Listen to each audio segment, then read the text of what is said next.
That's a great bridge to kind of our final segment. Like, where do we go from here? Right? Where do we go from here? What do you think, Derek? Where do we go from here? Honestly, that's why I asked the question. How does he play into Doomsday? Right? Where did this story fall? As Yelena would say, is it the small potatoes? Is it medium potatoes? Is it big potatoes? You have to see the movie. I don't Yelena know. makes a joke about potatoes. Feel I wish I paid more attention to when they did the whole director's chair for Doomsday type of thing. If Tom Holland was on the back of one of those chairs, right? I mean, that's probably something worth. You should go back and watch the 14 hours of it. Yes, because there was, there's a lot of people. There's going to be a lot of, old heroes that they're getting the call up for that movie. So that's a good question. And the one that I was really wondering, what does that Spidey tracker at the very end tell you going into outer space, right?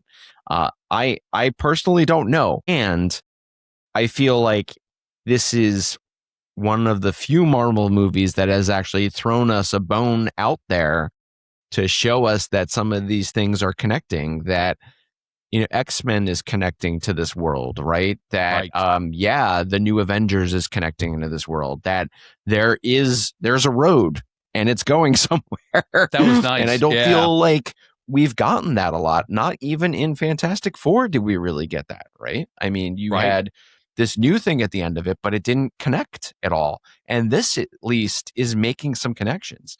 And the guy that has complained about the fact that there have been, 3 different, Spider-Man franchises happening, I personally feel like the Spider-Man franchise from this world is my favorite, to be quite honest with you. Oh, yeah, me too. And the best. So what about you guys? Ian hit it. All right, so I have a thesis. Yes, I have a thesis. I have 2 main categories here. One is what I've said. I'm going to ring this bell again. I cannot believe they don't have Spider-Gwen and Miles Morales in this universe yet. All those characters, and those characters are amazing. We have Moon Knight. Not even Spider-Gwen, but just Gwen Stacy, period. Because if MJ's not going to be his love interest, Gwen Stacy. Right? Yeah. So, I mean, I think those characters are so rich, and I've seen Marvel using them elsewhere. It might be because they're using them elsewhere. Miles has his own game. I'm playing Miles Morales on my PS5.